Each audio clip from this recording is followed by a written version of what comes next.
ಕರುನಾಡ ಕಿರಣ, ನಾಡು ನುಡಿ ಸುದ್ದಿ ಸ್ವಾರಸ್ಯ.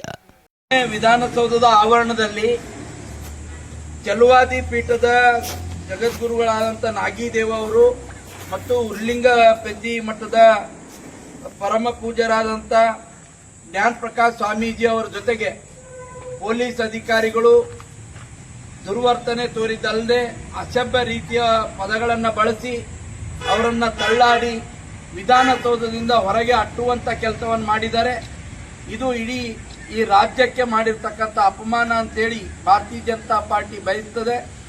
ಹಾಗೆ ಯಾರು ಈ ಒಂದು ದಲಿತ ಸಮುದಾಯದಿಂದ ಬಂದಂಥ ಮಠಾಧೀಶರ ಮೇಲೆ ಈ ರೀತಿಯ ದೌರ್ಜನ್ಯ ತೋರಿಸ್ತಕ್ಕಂಥ ದರ್ಪ ತೋರಿಸ್ತಕ್ಕಂಥ ಮಠಾಧೀಶರು ವಿನಂತಿ ಮಾಡ್ತಾ ಇದ್ರು ಕೂಡ ಕೇಳದೇನೆ ನಡ್ರಿ ನೀವು ಅದೆಲ್ಲ ಮಾತಾಡಬಾರ್ದು ಅನ್ನುವಂಥ ರೀತಿಯಲ್ಲಿ ಅವಹೇಳನಕಾರಿಯಾಗಿ ರೀತಿಯಲ್ಲಿ ನಡೆದುಕೊಂಡಂತ ಪೊಲೀಸ್ ಅಧಿಕಾರಿಗಳ ಮೇಲೆ ದಲಿತ ದೌರ್ಜನ್ಯ ತಡೆ ಕಾಯ್ದೆಯ ಪ್ರಕಾರ ಅಟ್ರಾಸಿಟಿ ಕೇಸನ್ನು ಮಾಡಬೇಕು ಮತ್ತು ಸರ್ಕಾರ ಆ ಪೊಲೀಸ್ ಅಧಿಕಾರಿಗಳನ್ನ ತಕ್ಷಣನೇ ವಜಾ ಮಾಡಬೇಕು ಅಂತ ಹೇಳಿ ನಾವು ಆಗ್ರಹ ಮಾಡ್ತಾ ಇದ್ದೇವೆ.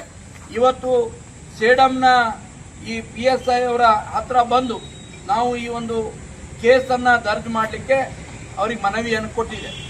ನಾವು ಇವತ್ತು 24 ಗಂಟೆಗಳ ಕಾಲ ಕಾಯ್ತೇವೆ. ಒಂದು ವೇಳೆ FIR ಆಗದೇ ಇದ್ರೆ ಅದು ಅಟ್ರಾಸಿಟಿ ಆಕ್ಟ್ ಪ್ರಕಾರನೇ ಆಗಬೇಕು ಮತ್ತು ಯಾರ್ಯಾರು ವಿಡಿಯೋನಲ್ಲಿ ಇರುವಂತಹ ಅಧಿಕಾರಿಗಳನ್ನು ಗುರುತಿಸಿ ಅವರ ಮೇಲೆ ಅಟ್ರಾಸಿಟಿ ಕೇಸನ್ನು ಹಾಕದೇ ಇದ್ರೆ ಬರುವಂತ 2 ದಿನದಲ್ಲಿ ಸೇಡಂ ಬಂದ್ ಮಾಡುವಂಥದ್ದು, ರಸ್ತಾ ರೋಕೋ ಮಾಡುವ ಮುಖಾಂತರ ಉಗ್ರವಾದಂಥ ಹೋರಾಟ ಮಾಡಬೇಕಾಗ್ತದೆ ಅಂತಕ್ಕಂಥ ಎಚ್ಚರಿಕೆಯೊಂದಿಗೆ ಇವತ್ತು ಸೇಡಂನ PSI ಅವರಿಗೆ ನಾವು ಶಾಂತ ರೀತಿಯಿಂದ ಈ ಒಂದು FIR ತಗೋಬೇಕು ಅಂತೇಳಿ ನಾವು ಮನವಿ ಮಾಡ್ತಾ ಇದ್ದೀವಿ.